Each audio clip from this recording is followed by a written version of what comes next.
Quando nós falamos sobre cultura de valor, quando nós falamos sobre engajamento, quando nós falamos sobre a possibilidade do aumento de produtividade, tem uma organização que é uma organização chave, ou seja, todo mundo identifica essa organização como a produtora de uma cultura de valor, que é a Toyota.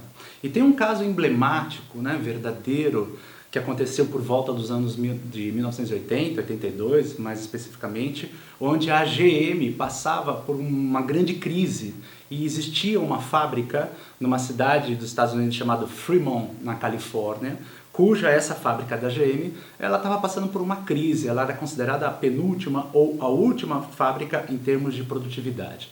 Aquilo lá era um caos, né? Assim, os funcionários eram completamente desengajados, os líderes diziam que os funcionários não desempenhavam bem, havia uma taxa de absenteísmo de 20%, o povo, em função desse engajamento, faltava demais, a produtividade era baixa e os índices de qualidade também muito baixos. Até que chega um momento onde a GM fala, bom, a gente não vai conseguir dar conta disso, vamos fechar essa fábrica. E aí, nas discussões estratégicas, a GM dizia, bom, a gente vai fechar, mas a gente tem uma capacidade instalada aqui, por que a gente não tenta fazer uma parceria com a Toyota? Então a gente traz a Toyota para cá, a Toyota aproveita a fábrica, conhece um pouco da nossa cultura e a gente, ao mesmo tempo, tenta aprender com a Toyota o famoso modelo de qualidade da Toyota. A Toyota então aceitou por isso, né, e todo mundo achava que isso era uma loucura, quer dizer, mesmo o melhor sistema, mesmo a melhor cultura que funciona para o Japão, não funcionaria ali em Fremont, na Califórnia, nos Estados Unidos. Né? E a Toyota resolve fazer uma coisa assim, que ninguém imaginava. Ela decidiu recontratar os mesmos funcionários que estavam desengajados, os mesmos funcionários que estavam faltando. Ou seja, ela pegou a mesma mão de obra, eles contrataram basicamente 90% dos mesmos profissionais na fábrica. E os diretores da GM falavam assim, mas isso é meio que uma loucura, você fala de gente e gente produz engajamento e esses caras estão todos desengajados, eles vão faltar, eles fumam, eles são desengajados. A Toyota falou, deixa com a gente resolve isso. Então o que eles fizeram? Eles contrataram 90% daquela mesma mão de obra. A primeira questão específica foi levar um corpo de gerentes para o Japão, para conhecer, para treinar. Né? A primeira prática foi capacitação de uma equipe gerencial para conhecer a filosofia da Toyota. E eles fizeram uma coisa muito curiosa, e eu vou aprofundando depois em relação a isso. Eles reduziram drasticamente os pipelines gerenciais da fábrica. Pra você ter uma ideia, já como é uma loucura, né? Existiam 14 níveis de gestão dentro da GM. Eles reduziram simplesmente para 3 níveis. Então imagina assim, acabaram os líderes aqui. Então o que eles fizeram de interessante não foi trazer gente engajada, eles pegaram o mesmo grupo de funcionários, mas eles fizeram uma mudança muito interessante que eu vou aprofundar depois, que foi reduzir o quadro gerencial, para que você vai ver, para dar mais celeridade, para dar mais flexibilidade, para poder descentralizar o poder. Eu vou aprofundando. Bom, aí acontece que aí esses caras voltam, chamam os funcionários e marcam 3 questões muito específicas. Então eles chamam todos aqueles funcionários e os japoneses dizem assim, olha, nós agora queremos ouvir vocês. Nós queremos que vocês que trabalham aqui, que conhecem isso muito bem, nos mostrem como nós podemos fazer melhor aquilo que nós já fazemos muito bem. Segundo, você, se tiver alguma coisa no processo, na fábrica, que estiver impedindo a performance, que tiver algo que você percebeu que está fora de qualidade, você tem 100% de poder para poder parar a linha de produção. Eles têm a famosa cordinha deles, né? Então eles põem uma corda na produção inteira e qualquer funcionário que percebesse um desvio de qualidade tinha o poder de puxar aquela corda e parar todo o processo, todo o processo. Né? Então nós queremos ouvir, nós acreditamos em vocês, nós precisamos que vocês façam isso. Tá aqui essa cordinha, é uma coisa absurda para o americano, né? Que é essa cordinha, eu poder puxar, normalmente não faço nada disso. E o que vai acontecer? A segunda questão, se você tiver alguma ideia, se você percebeu que tem alguma coisa errada, você puxa essa cordinha e a gente imediatamente aqui vem te ajudar e fazer uma análise do que você está propondo ou do que está acontecendo de maneira bem rápida, para a gente poder dar continuidade para o projeto, né? Para o processo. E a terceira questão é, por favor, nós estamos incentivando você a dar ideias. Isso só para você ter uma ideia, é 1982, tá? Então, você vem de uma linha de uma fábrica que está em queda de produtividade, de qualidade e desengajamento, desacreditada, que vai fechar. Passa por uma gestão da Toyota que faz exatamente isso. Treina as pessoas, oferece poder para elas, dá condições para que elas efetivamente possam fazer o trabalho e as posiciona numa atitude completamente diferenciada. Ou seja, você não é mais um que está cuidando do parafuso, você tem poder para justamente observar este processo aqui e se você tiver uma ideia para melhorar ou se você estiver fazendo algo errado, você imediatamente puxa a corda aqui que a gente vai analisar a sua ideia, se ela é boa ou não, a gente vai analisar o que está acontecendo e vai promover juntos uma melhoria para que a gente tenha... né, o termo mais importante para a cultura da Toyota, que é o Kaizen, né, que é a questão da melhoria contínua.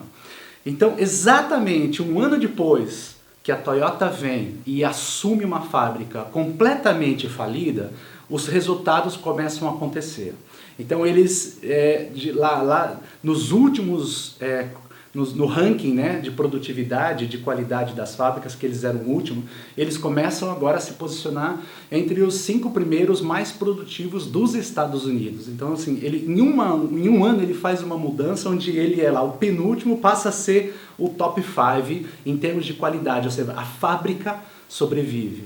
E sobrevive e produz de uma maneira muito interessante, porque produz exatamente com os mesmos funcionários que trabalhavam no sistema anterior. Olha que incrível isso, ou seja, como é que num sistema esses funcionários estão desengajados e faltando, e num outro sistema, exatamente um ano depois, além de estar nos top 5, também eles conseguiram reduzir aquela taxa de absenteísmo de 20% para 3%. Ou seja, ninguém falta mais, ninguém bebe mais, ninguém está mais desengajado. E além disso, como você percebe, é que na verdade o índice de engajamento aumenta drasticamente. Eles conseguem fazer um carro na metade do tempo que era feito anteriormente pela GM. Então a agilidade, a qualidade, a velocidade duplica nesse processo. E aí vem essa pergunta, né, a questão central. O quanto tem um poder, o quanto a cultura tem um poder ou de destruir uma organização ou de alavancar essa organização.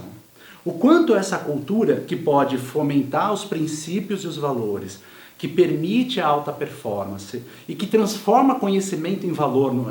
Depois de um ano, a Toyota tinha registrado mais de 8.000 ideias daqueles funcionários que há um ano atrás estavam desengajados. Tá? Ou seja, a cultura tem uma forte alavancagem no desempenho, na produtividade, no engajamento de talentos. E essa cultura, né, ela fomenta e prepara uma liderança, que é uma liderança que está ali não para comandar e controlar, mas que consegue investigar e aprimorar a produtividade. Por que esses talentos estão desengajados? Quais são os elementos que são integrantes de um processo de engajamento de uma equipe dentro de uma organização? Como é que esse talento, esse líder, mais do que ficar comandando e controlando, ele ajuda a eliminar os obstáculos, né? Então, porque se tem um funcionário que puxou a cordinha e se vai um líder, né? Porque a grande diferença ali na liderança que eles constatavam é que na GM, além de ter muito líder, ter muito cargo improdutivo, os caras ficavam na sala deles lá, olhando números só. Na Toyota, todos os líderes não ficavam nas suas salas, ficavam lá no campo, ficavam lá na fábrica, como efetivos prestadores de serviço da produtividade desse talento. Então ele estava ali, não só eliminando obstáculos, mas também criando as condições para que a equipe tivesse um desempenho superior. E aí, então, tem uma terceira mudança que nós aqui ocidentais hoje falamos muito, que é a condição de um talento que seja, hoje a gente tem chamado de talentos nova era. Eu fiz um acróstico, era é de engajado, resiliente e accountability. Né? Mas não é porque você fica pedindo isso para ele, é porque você fomentando uma cultura de valor, você tendo líderes que fomentam esses valores, você cria um novo contrato de relacionamento, onde você não precisa ficar empurrando esse povo para fazer coisas, mas sim você dando condições para que a criatividade, a performance dele se desenvolvam. Então é uma nova qualidade de relação, onde eu não fico lá cuidando desse povo, mas eu crio condições e esses talentos se responsabilizam pelo seu próprio desempenho, pela sua própria ideia. Tá? Essa é a nossa história de abertura, para que você consiga pelo menos perceber que engajar talento, a gente tem uma frase muito importante, que é a seguinte: não peça engajamento se você como empresa ou RH não tem ainda alinhamento de estratégia, de cultura e de liderança. Então, o alinhamento entre estratégia, cultura e liderança, ele precede o engajamento. Essa história nos mostra que é possível ter uma cultura de valor onde você tem uma análise sistêmica, uma solução sistêmica e esses elementos que são capazes de fazer uma alteração brutal, positiva, para a melhoria da produtividade, do desempenho da sua organização.